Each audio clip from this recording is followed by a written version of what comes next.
नमस्कार दोस्तों, मैं हूं नीरज पाल और मैं आपको बताने जा रहा हूं आज सीपीयू यानी कैश या कैबिनेट से संबंधित कुछ जानकारी। जी हाँ, जो आप स्क्रीन पर देख पा रहे हैं ये मॉनिटर है, ये कीबोर्ड है और ये माउस है। तो आप ये जो देख पा रहे हैं एक खाली डब्बे को कैश बोलते हैं और इसमें पार्ट्स लगा दिए जाते हैं तो ये कैबिनेट कहलाता है और इसी को नॉर्मल भाषा में सीपीयू भी कहते हैं। तो आज हम इससे जुड़ी कुछ विशेष जानकारी सीखेंगे। तो जिन लोगों को इसके बारे में जानकारी है वो इस वीडियो को ना देखें, अपना टाइम ख़राब ना करें। ये बेसिक नॉलेज है। तो चलिए आज शुरू करते हैं। तो जो आप देख पा रहे हैं स्क्रीन पे, इसको केस बोलते हैं या कैबिनेट बोलते हैं। तो कैबिनेट का काम क्या होता है? जो कंप्यूटर होता है वो किसी एक चीज़ का नाम कंप्यूटर नहीं है। यहाँ पे मुख्य रूप से कंप्यूटर यही है क्योंकि सारी प्रोसेस प्रक्रियाएँ इसी में होती हैं। और जो आप ये पूरा कॉम्बिनेशन देख रहे हैं, माउस, कीबोर्ड, मॉनिटर और कैबिनेट, ये तीनों का कॉम्बिनेशन ही कंप्यूटर कहलाता है। क्या कहलाता है? ये तीनों का कॉम्बिनेशन ही कंप्यूटर कहलाता है। तो इसमें भी आप सबसे मुख्य रूप से देखेंगे तो कैबिनेट जो है वो बहुत महत्वपूर्ण है। यह कंप्यूटर का मेन पार्ट्स यही है। ये भी इम्पोर्टेंट है लेकिन इनमें सबसे ज़्यादा इम्पोर्टेंट जो है ये कैबिनेट है क्योंकि सारी प्रक्रियाएं इसी के अंदर होती हैं। मदरबोर्ड, हार्ड डिस्क और रैम, रोम सभी इसी के अंदर रहती हैं। तो आज आप देख पा रहे होंगे इसमें आपको कुछ बटन दिख रहे होंगे। जैसे ये है तो ये क्या है? ये पावर बटन है, इससे कंप्यूटर ऑन होता है। और ये आप जो देख पा रहे होंगे ये छोटा वाला बटन, ये रिस्टार्ट बटन है, इससे कंप्यूटर रिस्टार्ट होता है। और आप जो ऊपर ये लाइन देख रहे हैं ये डीवीडी राइटर के लिए दिया है। इसमें आप डीवीडी राइटर ये बटन से क्लिक करके आप डीवीडी राइटर को ओपन कर सकते हैं और इसमें अपनी सीडी या डीवीडी लगा सकते हैं और उसको प्ले कर सकते हैं। तो ये डीवीडी राइटर हो गया, ये पावर ऑन ऑफ बटन हो गया और ये जो है ये रीस्टार्ट बटन हो गया। तो आप देख पा रहे होंगे नीचे दो स्विच दिए हुए हैं, इनको बोलते हैं यूएसबी पोर्ट। क्या बोलते हैं? इनको यूएसबी पोर्ट बोलते हैं। ये जो आप देख पा रहे हैं दोनों यूएसबी पोर्ट हैं। इसको दूसरी भाषा में या इसी का फुल फॉर्म भी बोल सकते हैं यूएसबी का, यूनिवर्सल सीरियल बस। ये लगभग 150 से ज़्यादा जो डिवाइस होती हैं उनको इसमें इंसर्ट कर सकता है, डायरेक्टली प्लग एंड प्ले कर सकती हैं ये। तो आप वर्तमान में देख पा रहे होंगे कि 150 से ज़्यादा डिवाइस जो हैं जो डायरेक्टली इन्हीं स्विचों से इसमें इंसर्ट की जा सकती हैं या कनेक्ट की जा सकती हैं। जैसे माउस भी इसी में कनेक्ट किया जा सकता है, कीबोर्ड भी इसी से कनेक्ट किया जा सकता है। जो आप देखते होंगे प्रोजेक्टर होता है वो भी इसी से कनेक्ट किया जा सकता है। वो उसमें वीजीए पोर्ट भी होता है लेकिन इससे भी कनेक्ट किया जा सकता है। और प्रिंटर भी इसी प्रकार, वैसे प्रिंटर का अलग से स्लॉट रहता है इसमें, लेकिन इससे भी कनेक्ट किया जा सकता है। तो आप देख पाएंगे कि वर्तमान में 150 से ज़्यादा डिवाइसेस जो हैं वो यूएसबी यानी यूनिवर्सल सीरियल बस से इससे कनेक्ट कर सकते हैं। यूनिवर्सल सीरियल बस, तो यूएसबी का फुल फॉर्म होता है यूनिवर्सल सीरियल बस होता है और आप यहाँ पे इनसे कनेक्ट कर सकते हैं। तो चलिए और देखते हैं कैबिनेट से जुड़ी और अन्य जानकारियाँ। आप जो देख पा रहे हैं ये क्या है? ये कैबिनेट है। जो आपने वहाँ पे देखा था वो कॉमन यानी सारी डिवाइसों के साथ था। यहाँ पे मैंने इसको सेपरेट अलग करके बता दिया। इसमें आप ये देख पा रहे होंगे ये जो है ये पावर बटन है और ये रिस्टार्ट बटन है और ये जो मैंने बताया था ये दो यूएसबी पोर्ट हैं और ये जो है ये ऑडियो पोर्ट हैं। क्या है? ये ऑडियो पोर्ट हैं। इसमें क्या कर सकते हैं हम? जो हमारे साउंड, ईयरफोन लगा सकते हैं, इसमें माइक लगा सकते हैं और स्पीकर के लिए ये दिए रहते हैं इसमें। ठीक है, तो अब हम और आगे देख लेते हैं। ये एक बार रिवाइंड कर देता हूँ। ये पावर बटन है, ये रिस्टार्ट बटन है और ये जो है इसका यूएसबी पोर्ट दिए हैं दो और ये दो हैं। ये क्या है? ये मल्टीमीडिया या ऑडियो और इसका स्पीकर वाले पोर्ट्स हैं। इसमें आप स्पीकर लगा सकते हैं और इसमें आप अपना माइक लगा सकते हैं। ठीक है, चल आगे बढ़ते हैं। ओके, तो इसका CPU की बात करें या कैबिनेट की बात करें तो ये कैबिनेट है।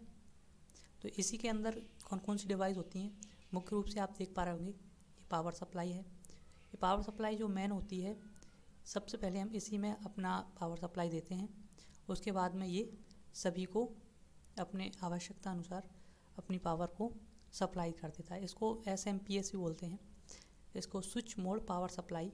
SMPS का मतलब होता है स्विच मोड पावर सप्लाई। तो पावर सप्लाई का क्या काम होता है, सभी पार्ट्स को उनकी आवश्यकता अनुसार विद्युत उत्पन्न कराना या पावर प्राप्त करवाना। तो आप देख पा रहे होंगे ये इसका क्या है, मदरबोर्ड है। आप देख पा रहे होंगे ये पूरा जो है ये इसका मदरबोर्ड है। ये क्या है, ये इसका कूलिंग फैन है, ये प्रोसेसर है, ये रैम है, ये हार्ड डिस्क है, और ये जो है उसका कार्ड है, ग्राफिक्स कार्ड। पहले हम इसके बारे में जानते हैं। ये है मदरबोर्ड। तो मदरबोर्ड क्या होता है, मदरबोर्ड एक सर्किट होती है, एक सर्किट है जिसमें हमारी सारी चीज़ें कनेक्ट रहती हैं। मुख्य रूप से ये मदरबोर्ड जो है सभी डिवाइस को कनेक्ट करा के इंटरफेयर कराता है। ठीक है, तो आप ये देख पा रहे होंगे ये जो स्लॉट है, ये स्लॉट किसका है, ये CPU का है। हमने इसको CPU बोला था, लेकिन मुख्य नाम इसका CPU नहीं है, इसका नाम कैबिनेट है या केश है। जो खाली डब्बा होता है उसे केश बोलते हैं, और ये सारे पार्ट्स लग जाते हैं तो इसको कैबिनेट बोलते हैं। तो CPU हम इसको कह देते हैं, लेकिन CPU जो होता है वो एक चिप होती है। ये प्रोसेसर भी बोलते हैं CPU को। CPU का मतलब होता है सेंट्रल प्रोसेसिंग यूनिट। इसको प्रोसेसर भी बोलते हैं क्योंकि सारी प्रोसेस इसी में होती हैं। तो ये एक चिप है और ये अपने मदरबोर्ड पे यहाँ पे फिक्स रहता है। यहाँ पे हम इसको निकाल सकते हैं और फिक्स कर सकते हैं। इसमें एक स्लॉट रहता है, हम उसमें लगा सकते हैं। और इसे प्रोसेसर के ऊपर हमारे एक कूलिंग फ़ैन लगा रहता है। क्या लगा रहता है, ये कूलिंग फ़ैन लगा रहता है। ये कूलिंग फ़ैन क्यों लगा रहता है, क्योंकि ये जो प्रोसेसर है जब इसमें प्रक्रियाएँ चलती हैं तो ये बहुत हीट होता है, गर्म होता है। जब ये गर्म होता है तो क्या करते हैं, ये फ़ैन जो है इसको कूलिंग करता है, यानी ठंडा करता है जिससे इसमें सारी प्रक्रियाएँ चलती रहें और ये गर्म होकर ख़राब ना हो। तो अब है रैम। रैम क्या होती है, रैम इसमें ये दो स्लॉट दिए हुए हैं, ये रैम के हैं। किसके हैं, ये दो स्लॉट जो दिए हुए हैं ये रैम के हैं। हम इसमें अपनी आवश्यकता अनुसार रैम की क्षमता बढ़ा सकते हैं। जैसे मान लीजिए आपके पास एक 2 GB का रैम है, 2 GB का रैम है और आपको अधिक रैम की आवश्यकता है, तो आप एक 2 GB का रैम और बढ़ा सकते हैं इसमें। तो इसमें दो के 4 GB रैम हो जाएगी। मान लीजिए आपको 4 से भी ज़्यादा रैम चाहिए तो आप इसमें एक 4 GB का लगा दीजिए और एक 2 GB का लगा दीजिए, तो आपके पास 6 GB रैम हो जाएगी। मान लीजिए आपको 6 GB रैम से भी ज़्यादा मेमोरी चाहिए तो आप क्या करोगे, 4 GB की रैम लगा सकते हो।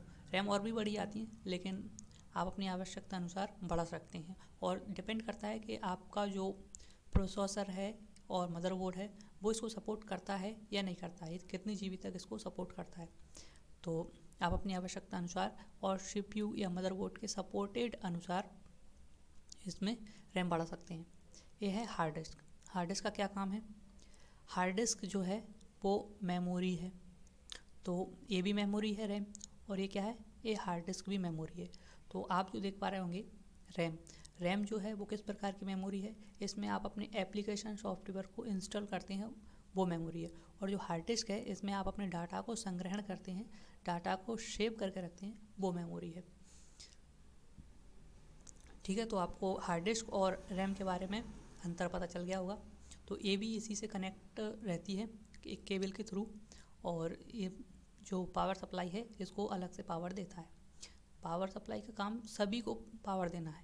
यहाँ पे फ़ैन को भी देता है, और ये सभी फ़ैन को देता है, और मदरबोर्ड को भी देता है, हार्ड डिस्क को भी देता है।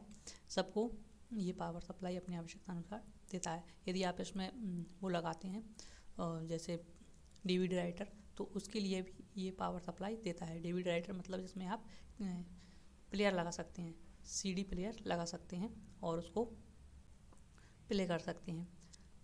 तो उसके लिए भी ये पावर सप्लाई जो है यहीं से जाती है।